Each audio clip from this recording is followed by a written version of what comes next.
Just a crazy way to open up the year, ups and downs. Yes, sir, there she goes. Hello and welcome to episode 258 of Section 138. I'm your host, Mark Colley, as always, joined by Bryson and Jacob. And we've got some real regular season baseball under our belts. It probably didn't go the way we wanted it to for a couple of those games, and even for the game that the Blue Jays won against the St. Louis Cardinals. There's lots of nitpicks, lots of things we can stress and be concerned about.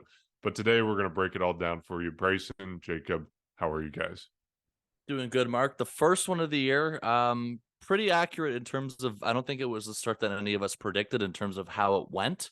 But of course, there's no question, despite how Thursday went on opening day, it was definitely an electric way to start the year. So I'm kind of glad out of all those games throughout the weekend, I'm glad that that was the way to start it.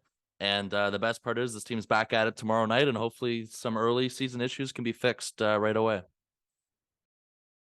Yeah, I mean, I was the one that predicted a sweep, and I unfortunately almost had the reverse sweep. But no, I mean, it's not a good way to start the season, but it also is in the sense that like the first game was good, but the series overall, little bit concerning, and we'll obviously break that down. But yeah, it's just great to have baseball back. It's great to have fantasy back. It's great to be able to just sit in our Discord server and talk literally the entire game, and even after the game. What a time to be alive right now. All right, so where do we want to start? Do we want to go pitching first or hitting first? Which are we more concerned about right now? Jacob, you could do the honors. I would say pitching. Like the offense. Pitching? It gave you at least a chance to win today, the offense. I'm not saying 4 runs is enough, but it's better than, Okay. So we'll start on the pitching side of things. I guess we can just go chronologically. We can start with the season opener back on Thursday with Alek Manoah on the mound. We were debating whether it should have been Manoah or Kevin Gausman on the mound in the opener. And, we kind of decided like, yeah, Kevin Gausman should get the nod, but ultimately it doesn't matter all that much. It's kind of symbolic. It seems like we were right in that. Of course, we don't blame the Blue Jays for making that decision because we did say it was kind of a coin flip, but Manoah did not perform well in the opener. The Blue Jays won it 10-9, but Alek Manoah suffered and was knocked out of the game early. His final line was 3.1 innings pitched, 9 hits, 5 earned runs, 2 walks, 3 strikeouts, 2 home runs. I don't know. His velocity was up, which was something that was stressed during spring training as an area of concern. But I think that was kind of him speeding up his delivery, and he suffered in other respects in terms of control, and he really didn't have an idea of where his pitches were going, and ultimately it cost the Blue Jays. I don't think this is a long-term concern at all. I don't think any of the things we're talking about in this episode are really a long-term concern for anyone, at least for me. Bryson, you're making a face, so maybe we'll get to that later in the episode, but I think Alek Manoah, it's a rough start to begin with. You obviously hope he's doing better, and you retrospectively have to look at it through the lens of the fact that the Blue Jays should have chosen Kevin Gausman to start the opener. But is it that big a deal? I don't think so. Where are you guys at with this? Well, first of all, Alek Manoah has not thrown or not had a start where he's allowed 5 or more earned runs since September of 2021. So this was a blip. Very obvious it was a blip. The thing is you just said that the choice should have been Kevin Gausman. I'm going to disagree with you. And Dan Shulman at the start of the broadcast, he said something that was interesting. We obviously know what happened in the wild card game. Alek Manoah struggled a little bit early, settled down, but ultimately was not great in that first inning, and they ended up losing. Whatever. I don't blame him for the loss. But, and I'm not going to quote him here because I didn't take a direct quote, but what he said, essentially not Charlie Montoyo, that's a different manager. John, let me read That's a throwback. Oh man. Essentially what John Schneider was doing, the actual manager of the Blue Jays, was he's putting Alek Manoah in a situation of importance, whether it's perceived importance of game 1 of the or of the season or game 1 of the playoffs. He's putting him in a position of importance that's going to get him nervous so that he's able to manage those nerves. And at the end of the day, we know what Alek Manoah can do. One of the top pitchers in the league right now, at least in the American League, top 3 in Cy Young last season. Could have done it the season before if he pitched a lot longer or earlier into the season. But I think at the end of the day, what you want out of these players, what you want out of the whole team, not just Alek Manoah, but what you want out of your star players is to be your star players when it matters. And obviously game one matters just as much as game 162, but you're looking at it as a sense of you need him to be able to control those nerves. And yes, he's a very high energy player, but you need him to take that energy and turn it into a quality start. And I mean literally a quality start, but also figuratively, you want him to perform well. And I think that that's really the key thing here. And so I'm not nervous about his next start at all. I'm not concerned about him. I think he's going to start once more before the home opener. I think it'll probably be in Kansas City, Yeah, or Wednesday. yeah, Wednesday. Okay, Yeah. so yeah, he's obviously going to start once more before the home opener, but even the home opener, that's another test. Is he going to be able to conceal those nerves? There's going to be 50 plus or whatever it is. I think it's closer to 40,000 fans at this point after the Renos, but he knows the importance of these games. It's in him. He wants to do well. And I think that's the key thing is you need him to be able to control those emotions because at the end of the day, this team does have World Series aspirations, not this season or not just this season, but for the next, I don't know, 3, 4, 5, 6 seasons. And Alek Manoah is going to most likely be a part of that. And I hope he's a part of that. And that's why I'm not worried about him performing poorly. He's obviously got a whole season to work through things. He's probably got, I don't know, 30 more starts if things go to plan. But what I want him to do is be able to control his emotions in these big starts. And yeah, you get roughed up, but you come back the next one, you do well. Or you come back in 2 starts from now, you know it's the home opener, you know all eyes are on you, you're able to control yourself. And that's really all I'm looking at. Like it's nothing about anything, no mechanics or anything like that. It's to me, it's just truly, can he perform in these big situations? And only time will tell, I guess, at this point.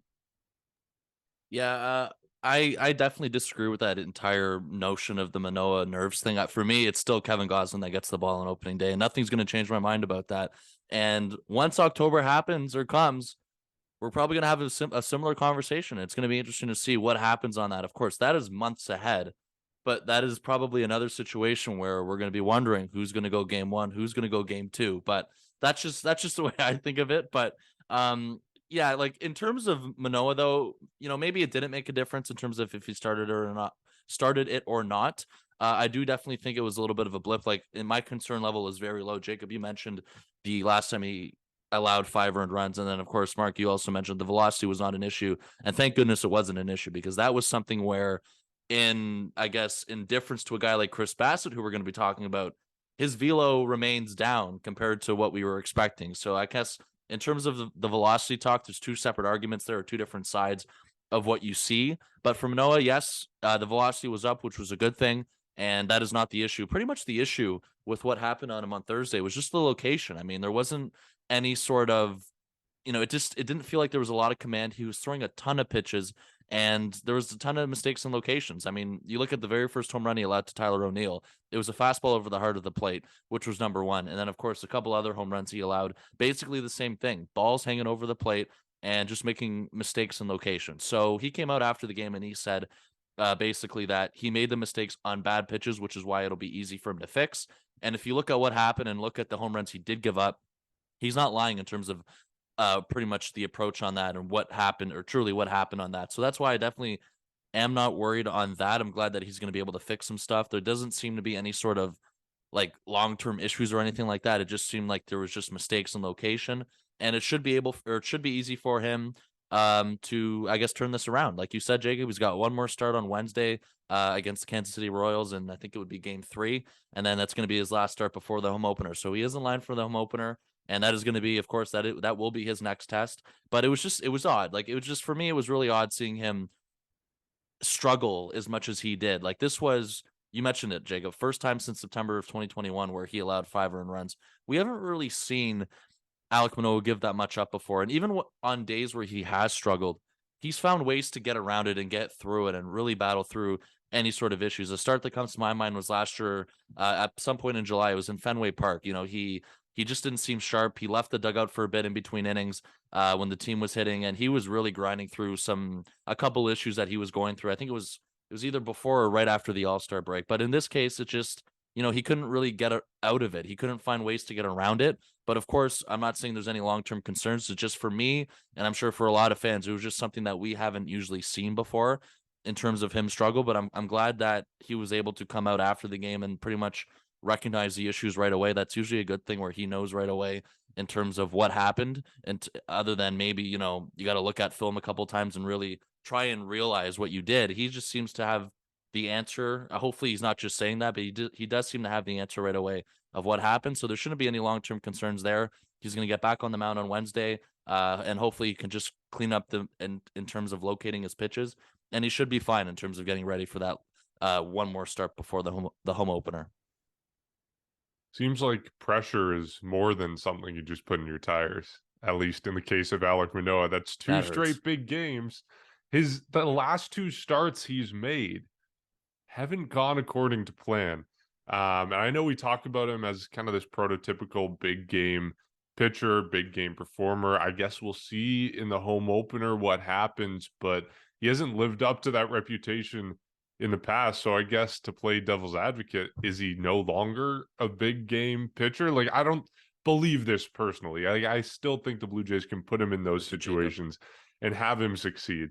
But I think it's interesting that the last two starts he's made that matter are both big games, and he's kind of dropped the ball in both of them. So I don't know. I know that that's kind of a conversation that's going around. I think it's very unfair, and I don't believe it. But I think, to play devil's advocate, there is a side, an argument that you can make that, Kevin Gausman should be put into these situations in the future. And I guess we may end up in that scenario if Kevin Gausman opens the season, with 4, 5, 6 solid starts, and Alek Manoah struggles a little bit. Like, we can see that order rejigged a little bit. But I don't know. Jacob, I feel like you got a good response to this one. Other than saying, I don't know. It's It's too unfair. early. Yeah, Like we're working on a Mhm. 1-game sample size this season. Yeah, and remember, like I said, this guy clearly knows how to pitch. He was third in Cy Young voting, one of the top pitchers last year. If he played a full season, could have easily done it the season before. Like, there's a reason why his numbers are the way they are. He's not a bad pitcher. But look here, and I know it's all up to speculation at this point, but I think the nerves did truly get to him. And whether you want to say the same thing in the playoffs last year in the home opener this season, I don't know. And at the end of the day, he has a whole season to work through this. And we talk about game one of the playoffs. I think that's way too early. But basically what I'm getting at is I'm not concerned about him at all. I just think the nerves are something that need to get worked through. And I don't think that they will not get worked through. Like, he's clearly a talented pitcher. All he's got to do is harness that energy and understand that, yeah, he's one of the best. Like, trust your stuff. He's one of the best pitchers. And obviously I can't do a full psychological analysis on him right now, but I'm not worried about him at all. He will do fine. He will be fine. And the game itself, though, like, it was odd. Like, I talked about it in terms of just there wasn't any pitching going on for either team. I mean, you look at Miles Mikolas, and he had the exact same thing. He was struggling, and it was just a game where everyone was putting up tons of runs. And then the bullpen kind of came in, and Zach Pop and Eric Swanson, they did well. There's no question they pitched well. But then there was something I was going to ask you guys. There was a certain managerial decision to pull Eric Swanson with 2 outs for Tim Meza. And I hate to bring up any sort of bad memories, but it just felt very similar to a game last October. And I'm sure you guys know exactly what I'm talking about. So I wanted to get your thoughts on that entire decision by John Schneider to pull Eric Swanson out with 2 outs left or 1 out left in the inning after recording 2 outs for Tim Meza. And then, of course, we know that there was a lot of runs. Look, I'm just nitpicking, of course. There's 3 games in, but when you look at the opening game, there seemed to be a lot of disagreement or a lot of divided opinion in terms of what John Schneider did pulling Eric Swanson out early for Tim Meza. And of course, it was just a wild game whatsoever. Basically, both bullpens were pretty much struggling.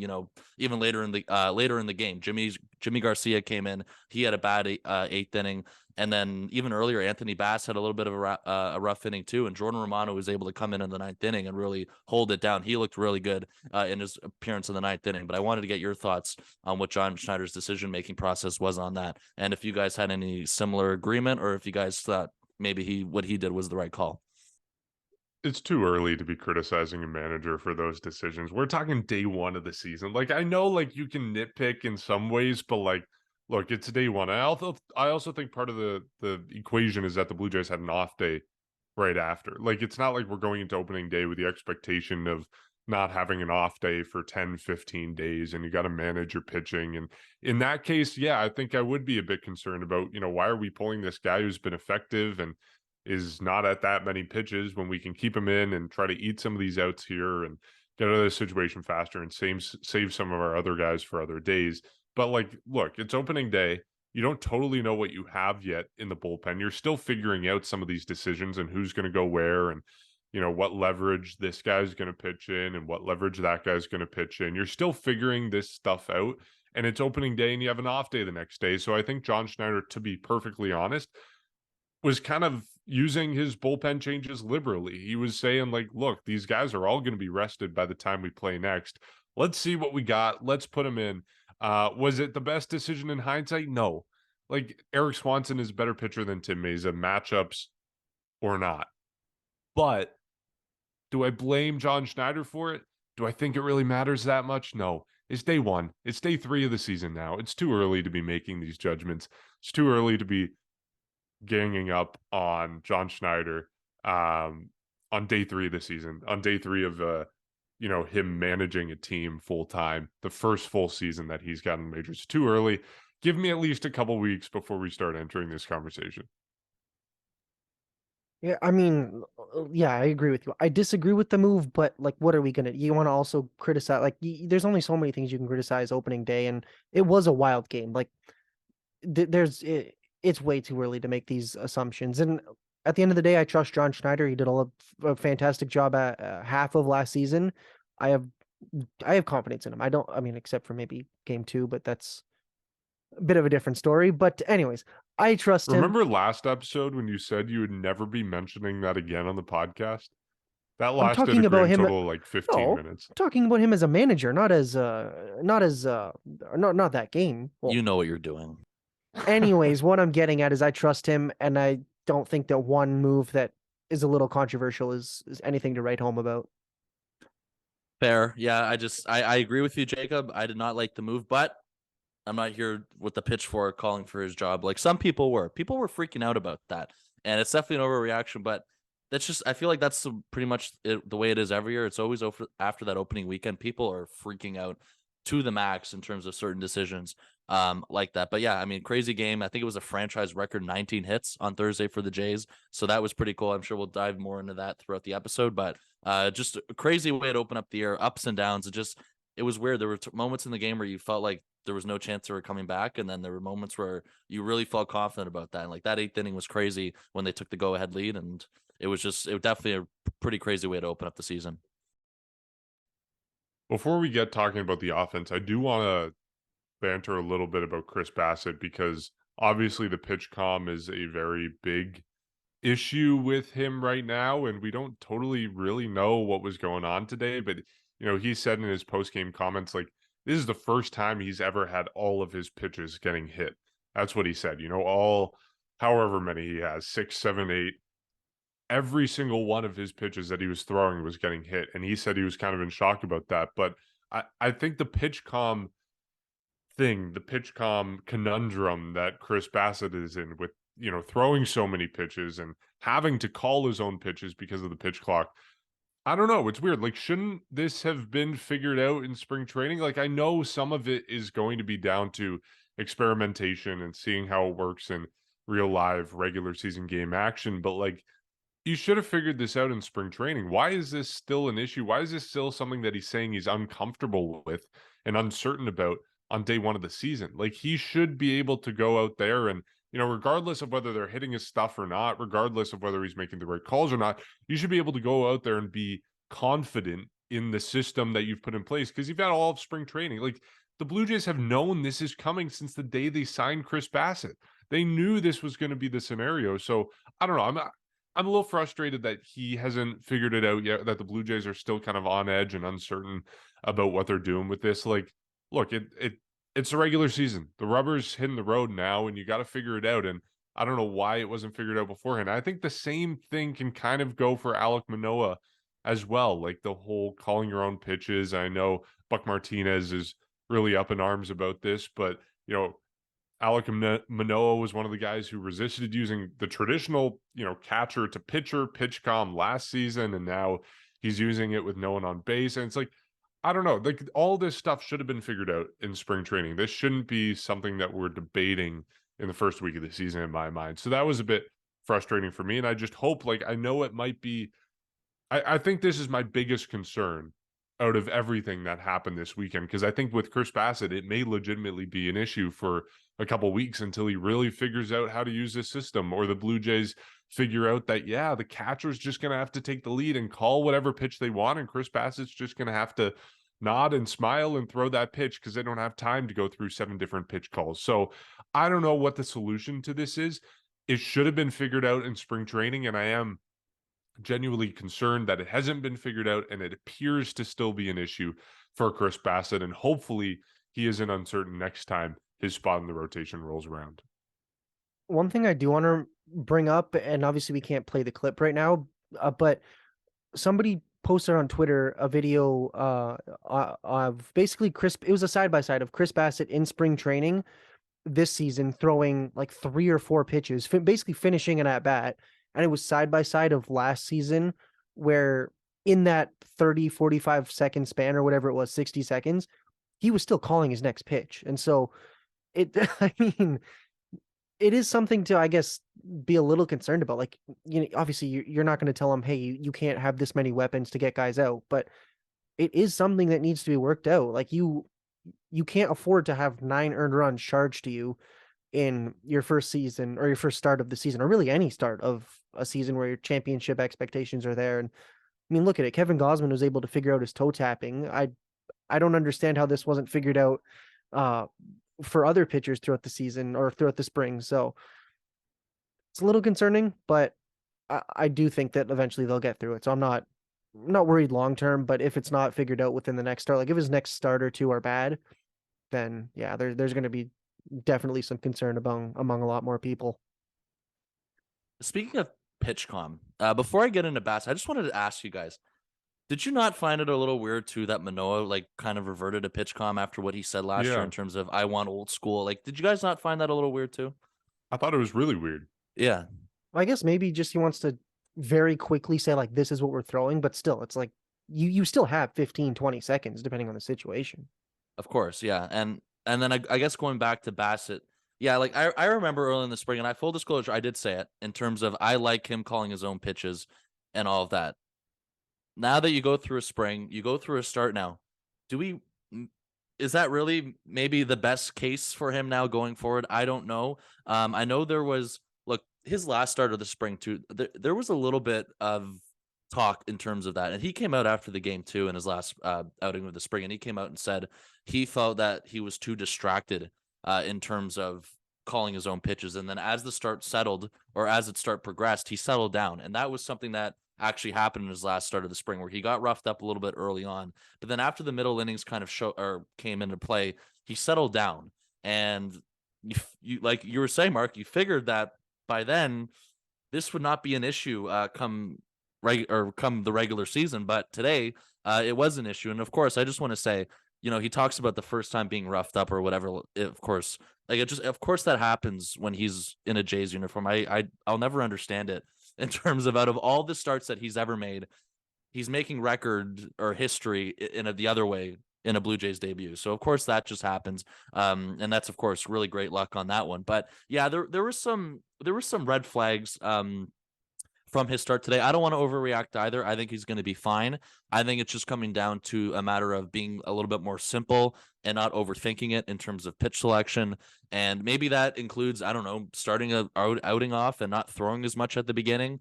Or maybe it does go, by the next time his start comes around, which will be at next week, maybe he just doesn't use PitchCom, and maybe it's Danny Jansen calling the shots. So that next start is definitely going to be intriguing in terms of this whole PitchCom situation. But even that, I mean, I mentioned it a little bit off the top, and his velocity was down again too. And I remember throughout the spring, it was one of the first questions he was asked during spring training, when players kind of join after their outing in the middle of the game. And he said he purposely lowers his velocity until the end of the spring, until I guess he said his last start or 2, and then he ramps it up. His last start of the spring, the velocity was down. You look at the game today, I'm sure that wasn't the only issue. Like, there was just everything that was going wrong from today, but his velocity was also down. I mean, you look at just the numbers and the contact he was giving up. I mean, I looked at 5 out of his 8 pitches that he threw, and 5 of them had max exit velocities over 100 miles per hour.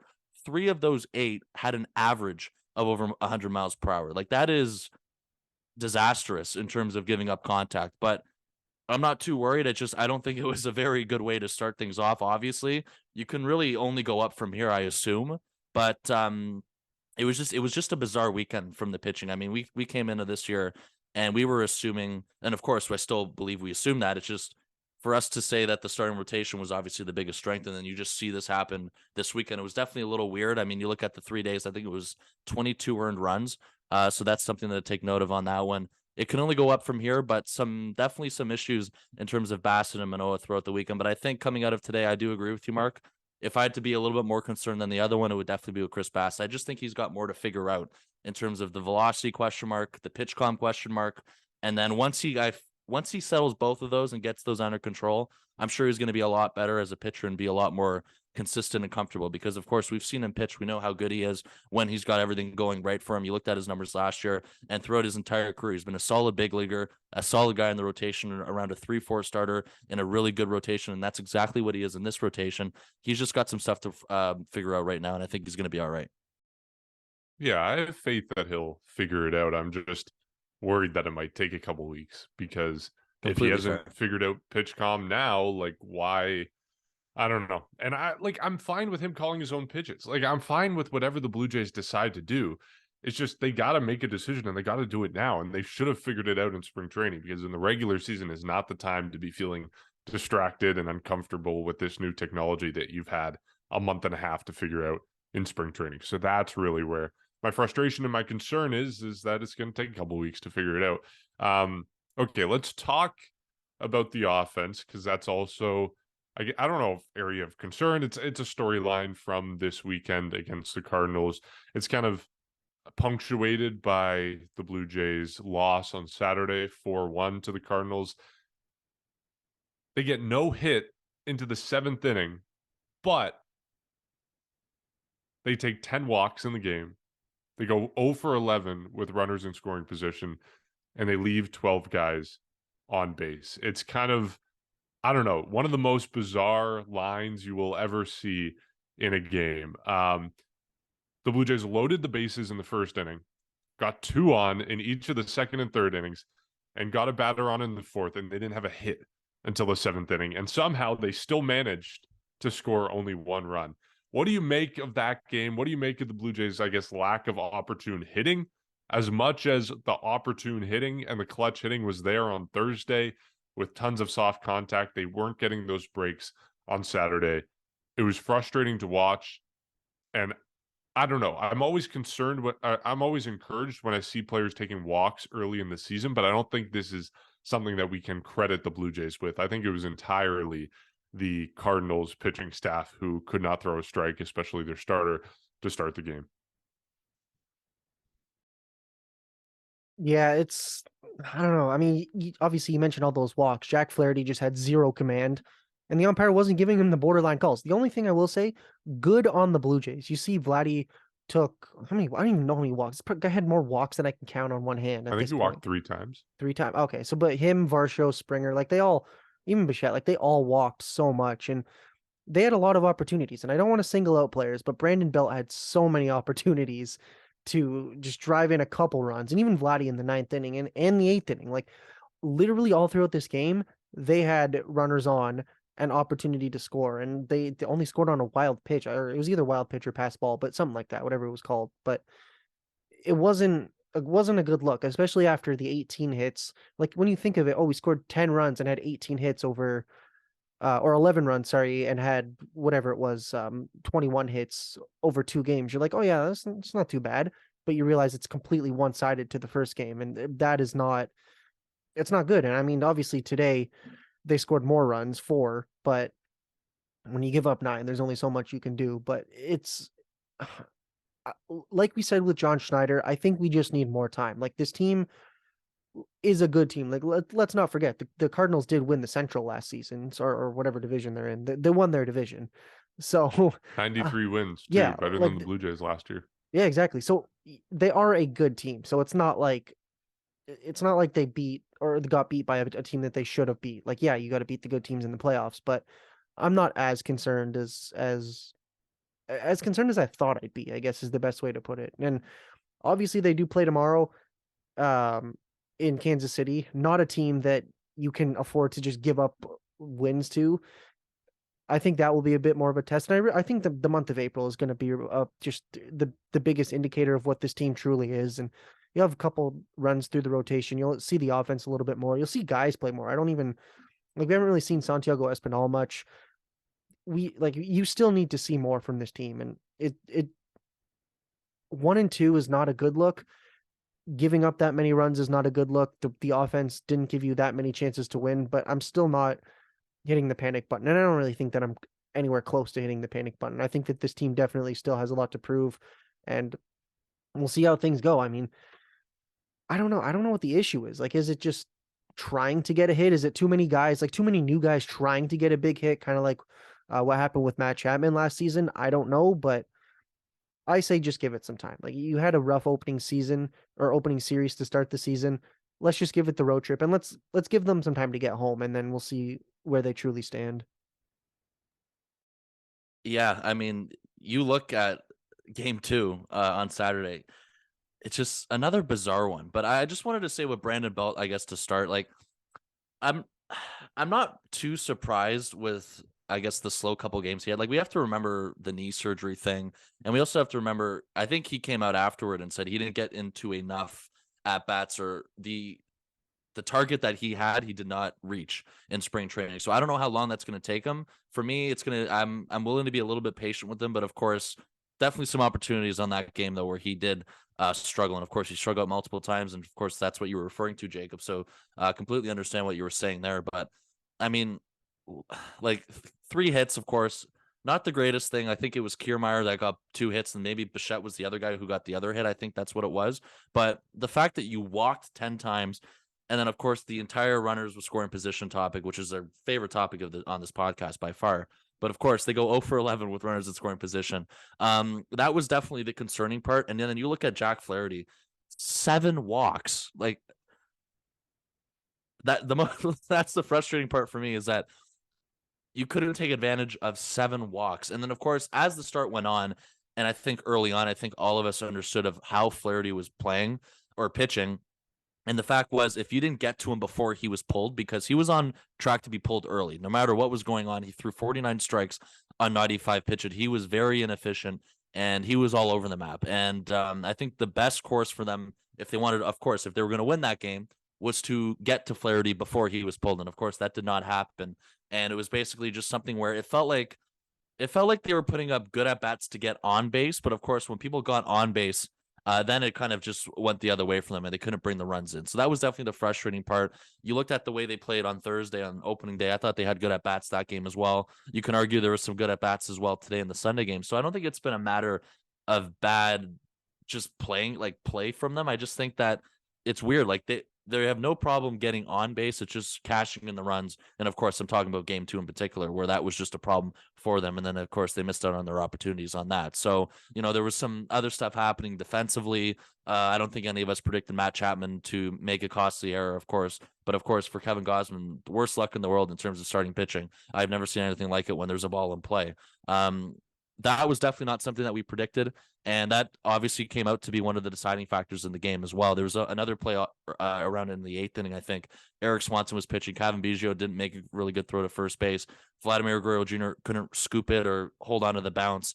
That led to another run in the 8th inning. So there was just some weird, I guess, results defensively that led to some runs. And at the same time, offensively, they were getting on base. They just couldn't bring anybody home. And then I mentioned Mark, you mentioned off the top, there were being no hit pretty much on or until the later innings. And then Kiermaier got 2 hits, and Bo Bichette was the other guy who got the 3rd hit. So their only run that game as well came from a wild pitch from Jordan Hicks. And I think that was just the frustrating part, is that you couldn't take advantage of Flaherty when he was still in the game. And he was basically just, hanging on by threads the entire game. So that was definitely the part that obviously stung the most, is that you couldn't get to him before he was pulled. But I mean, 7 walks is very hard not to take advantage of. And hopefully that was just a one-off, because of course there was better at bats today in the Sunday game. Yeah, I think bizarre is just the way to sum it up. Like early season, the lineup isn't totally clicking together yet. It's just, you got to chalk it up to that. I'm not really concerned about approach with guys on base or any of that stuff, because I think the Blue Jays are going to be fine. And they did have really good at bats at points in Saturday's game, and even especially on Thursday and a little bit on Sunday. So I'm not concerned long term or anything like that. I think you can just chalk it up to early season jitters or whatever you want to call it. Like, you look at the offense last season, and March, April, May, they were nowhere to be found, and they really got going in June. And I know we lamented that for months at a time at the It was start of the always risk season. And talk, so, always. yeah, I mean, I hope that's not the scenario we're walking into this season. I don't think it will be, especially because last year you look at some of the other, scenarios with the spider tack and all that sort of nonsense that hopefully we're going to avoid this season. But, I think this is something that's going to come out in the wash. I think the Blue Jays are going to figure it out sooner rather than later, and it won't be a problem. Bizarre is the way to chalk it up. And, there's not many games when you can walk 10 times and get no hit into the 7th inning and lose the game while having bases loaded and multiple points throughout the game. Like, just a wild final stat line. Bryson, you mentioned defense a couple times. And so I'm going to bring up a topic that I feel like we talk about every single episode during the season, and I have a feeling we're going to be talking about it every single episode this year. And I don't think there's much more to say on this topic, but Bo Bichette, his defense was exactly what we've seen in the past, and the discourse around his defense was exactly what we've seen in the past. I'm kind of done with this conversation. The Blue Jays have him at shortstop. They know his value defensively. They know that he's not a great defender. They keep him at shortstop. Okay, let's stop talking about it. He's not going to move off of shortstop. The Blue Jays aren't going to move him if they haven't done it already. There's no fixing it, apparently, as much as we hear about him working on his defense and taking grounder after grounder after grounder, and he's the first one on the field every day. This isn't changing. It's just a fact of life. Let's get over it. Bo Bichette's going to make errors at shortstop. It's going to be frustrating to watch, but he's going to be the shortstop for the Blue Jays for the next 3 seasons while he works out his arbitration contract. So I'm done with this conversation, but I feel like we're going to be talking about it a lot this season, because based off the little sample that we got this weekend of Bo Bichette's defense, it is no different than it's been in previous years. And so it appears that we're going to be getting that throughout the season. I'm curious what you guys made of what you saw and what you guys make of what people are saying about Bo Bichette's defense right now, because I'm kind of done with it.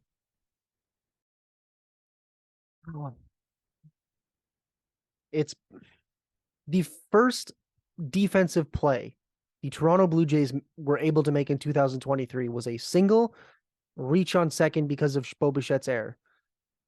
Like how? I don't understand this. I'm telling you, it's never changing. It will not. This is like the Nate Pearson thing for me. Like, Hey, I'll well, believe no. it when I see it. I'll believe it when I see Bo Bichette is a good defensive shortstop. But until I see it, I'm just going to assume that this is the same for eternity. I guess Tulo's not fixing anything. I don't know. First of all, let's leave Nate Pearson out of this because he's going to come up this season. But anyways, part of me wants to concede and say the same thing with you, but I don't think this is acceptable. Like, you cannot be this bad defensively and be on a winning team. Like, you look at some of the best shortstops that around the league. Like, none of these guys are this bad. Like, you cannot literally have a highlight reel of bad defensive plays that is this long of a video clip of one player. Like, it's bad. And the problem is he's one of the best offensive players in the league. Like, literally, he's led the league in hits. People have predicted that he could win the Triple Crown or batting champion. Probably batting champion's more likely, but I've seen people say that he could be one of the best hitters in all of Major League Baseball. Yet his defense is terrible. And I'm willing to call it terrible. Like, yeah, he'll make the average play, but I'm at the point now where you want to talk about like classical conditioning. Every time the ball goes to shortstop, I feel nervous. Like, this can't happen. I should not be watching this team. I should not be watching players who are professional make this many errors. And I don't want to rip Bo Bichette anymore because I do like him as a player.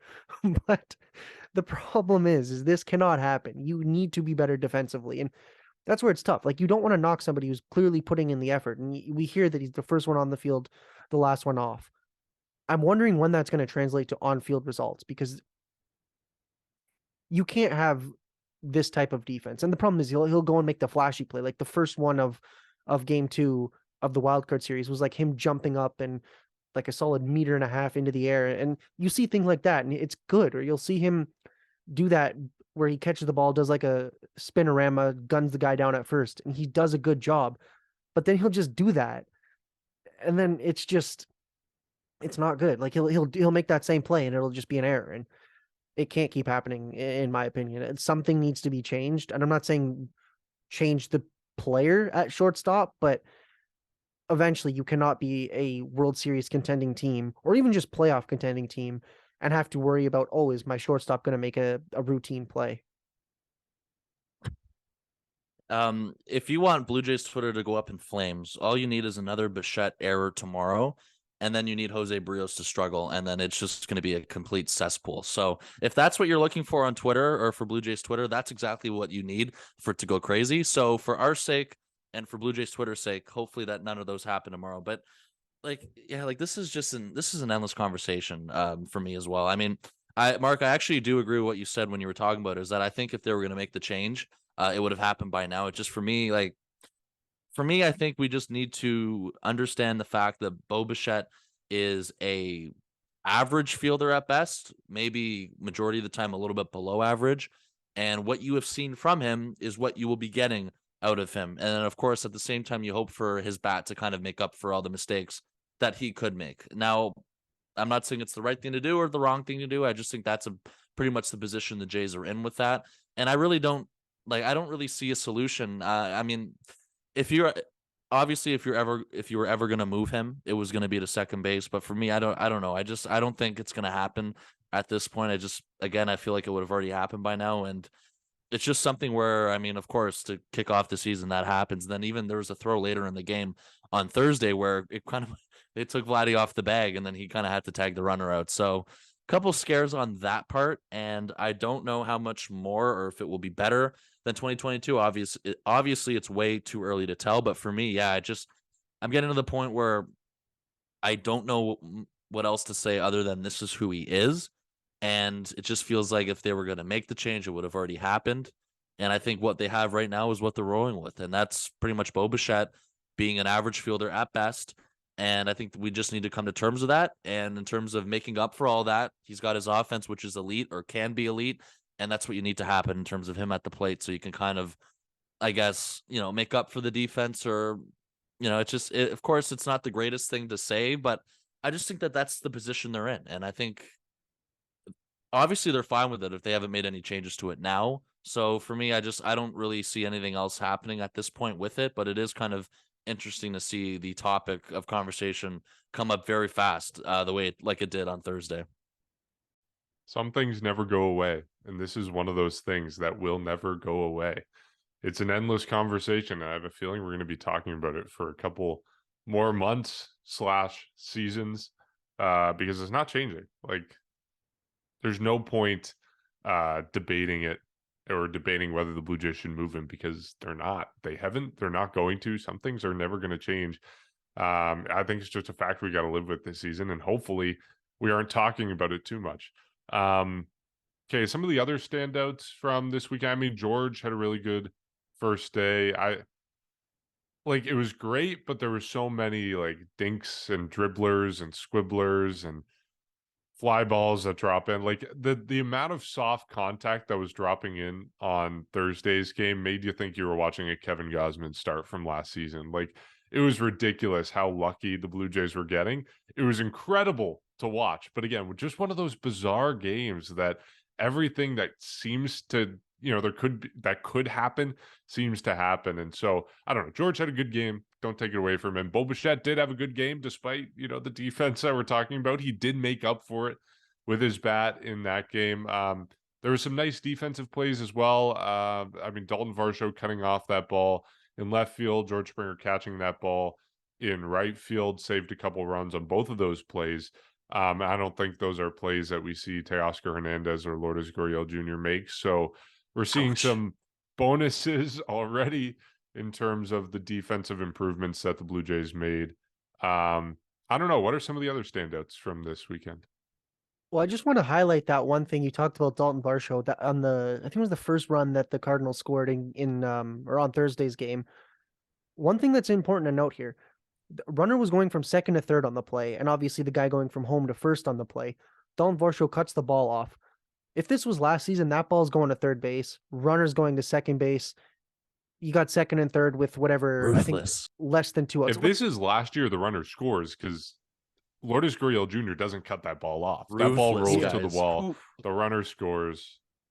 Well, that's what I mean. So you see that Dalton Varsho obviously is a better defender, but I think he also, and I don't mean this in a bad way for Lourdes Gurriel Jr., but I think that This is going to sound bad.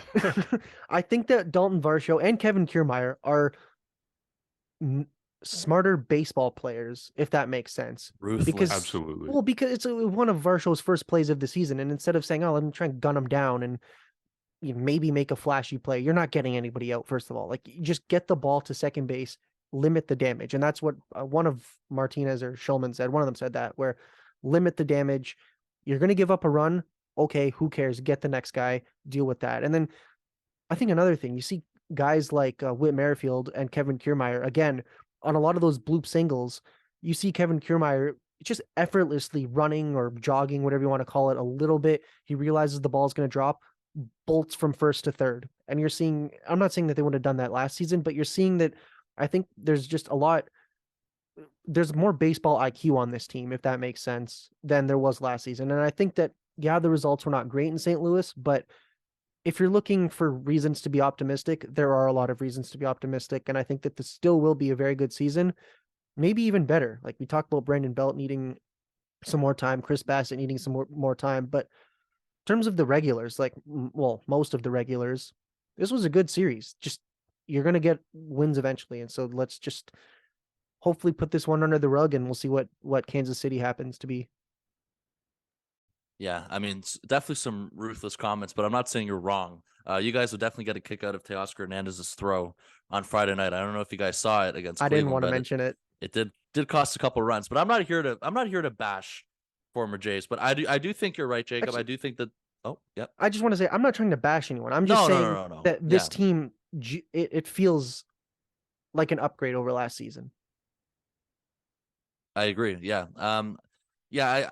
I think the highlight for me, and you mentioned it, was pretty much on Thursday. It was the bottom half of the order, of course, in the first game again. Whit Merrifield gets on, and then it was a leadoff walk in the top of the ninth, and then Kevin Kiermaier singled, and then of course Springer single, like you talked about, Jacob. I kid you not, when I was watching that game, when the ball dropped, I immediately started freaking out of where was Kevin Kiermaier, because usually you're waiting in between first to second if there's going to be a bloop like that, and then there's going to be a play at second base because of the force. And the fact that he was already at third base and the camera didn't even catch him, I think that was crazy, but it gave me a little bit of a panic attack because I had no idea where Kevin Kiermaier went, and that was my first thing that I pretty much screamed. But I mean, that was smart. I really liked the weekend that Dalton Varsho had as well. I mean, he had a couple of really big hits, especially in the first game. You talked about the play he made cutting off the runner in the first game as well defensively. In today's game, on the Sunday game, I know he kind of had the sun issue, but then later in the game, he made a really good defensive play. He also had a really good game today against lefties. I mean, he got a couple hits, and there's some questions about him hitting cleanup today against the lefty on the mound. I'm glad that he got a couple of hits. Of course, they showed his splits last year, and there was definitely a big difference in terms of production versus lefty hitters and righty hitters. And I'm glad that today he came out pretty much and had a couple good hits. And I thought Matt Chapman as well today in the third game had a couple of solid hits too. I think it was 3 hits that he had today, and all of them were solid. And I'm glad that he was pretty much getting in front of the ball. 2 doubles. One of them was the RBI double, of course, that brought in the run. And he looks good at the plate so far. So those were some highlights for me today as well. He made a good play as well defensively at third base today. So I'm glad that there was that going on. Vladimir Guerrero Jr. also looks locked into me, as much as he had a bad at bat yesterday in game 2 at the end of the game when he struck out. You look at his first game when he walked, I think it was 3 times. He looks comfortable so far out of those first 3 games. Of course, still have to see a little bit more, but I thought he got off to a really good start on Thursday at the plate, and definitely some good takeaways on that. And hopefully these carry over into Kansas City and this gets even better. So the offense for me so far, definitely nothing to be concerned about. And of course, George Springer's 5-hit game on Thursday as well. I mean, he was just finding, no matter where he had contact with the ball, he was finding ways to get on base. And that's exactly what you need from your leadoff hitter. So that was pretty cool as well. And of course, Kevin Kiermaier on the bases, like I mentioned off the top, he also had a couple good hits as well. He had a really clutch hit in the first game earlier, and I guess in around the middle innings. And I think, the fact that he's getting on base and a little bit more than maybe the ninth hitter did last year, whoever it was, that also gives more opportunity for George Springer to get up with the guy on base. I think that's also could be crucial for this lineup throughout the year. So those are definitely some takeaways from this weekend. Yeah, I wonder how much of the kind of soft contact thing that we saw this weekend was the shift and how much of it was just like pure More luck. action. So I guess we'll see. Like the baseball we watched this weekend, as frustrating as it could be at times, it was all very exciting. I mean, Friday or Thursday's game, throwing that time out the window because that was like what 3:40 or however long it was, almost 4 hours. Yeah. We had good game times for the other two games, and across baseball. I mean, there was the Yankees game on the opener was like 2:20 or something like that. Ridiculous. When was the last time a Yankees game didn't go 3.5 hours or longer? So I like the rules so far. They're working. It's fun to see them in action, and the fact that it doesn't really seem to be affecting things too much. I know there was like a little confusion with Alejandro Kirk, who his earpiece wasn't working or he forgot his earpiece, and then the Blue Jays got a strike or a ball called, whatever. Like, there's going to be those hiccups, but so far I'm a fan of the rules and how they have worked out so far.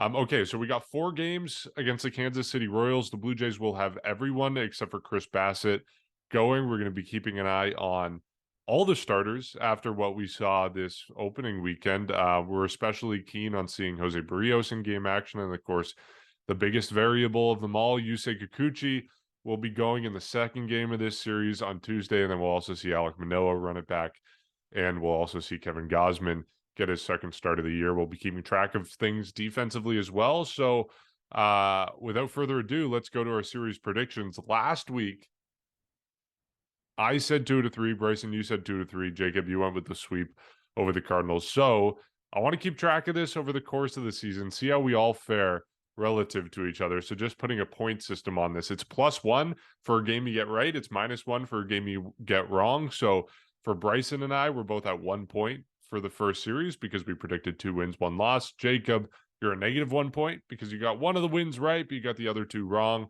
What do you think? 4 games in Kansas City. What's going to happen? Do it. I want to hear what you have to say because I'll I just can go say that. first. Yeah. I'm going 3-1. I think they kind of have to do that after opening with the series and say, like, I don't know, a split is fine. It's not the end. We're in the first week of the season, but I do want to see the Blue Jays take 3-1, and I think they will. I have a lot of faith in Kikuchi. I think Manoah will bounce back. I think Gausman will have another good start. I think the start that I'm concerned about is Barrios on Monday. So I think the Blue Jays will lose that one, but I think they'll win the next 3. Jacob, do you want me to go or? Yeah. Okay. You know what? So we don't end this on a negative note. I think they're going to split it. Okay. I think there's a few more From coin the sweep flips. to the split. Yeah. I'm not saying they're going to have a bad season, but the opening couple series are, I don't know. I think they're just coming out of the gate a little bit slower than we expected.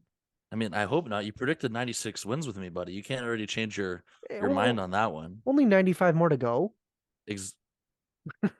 Not really. It's over 100. I think it's 159 or 58 now. So, but yeah. Anyways, Wait, what? No, 95 wins to go. Yeah, in terms of total games, though. Oh. Anyways, Yeah.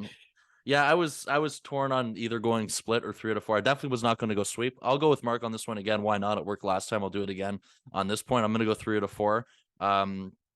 Even regardless of who you're playing, the 4-game sweeps are always the tough ones anyway. So the fact that you can come away from 3 out of 4 going into Anaheim on the weekend, I think that's definitely something that can be achieved. Definitely going to be there's going to be a lot of eyes on Monday and Tuesday. Those are going to be interesting.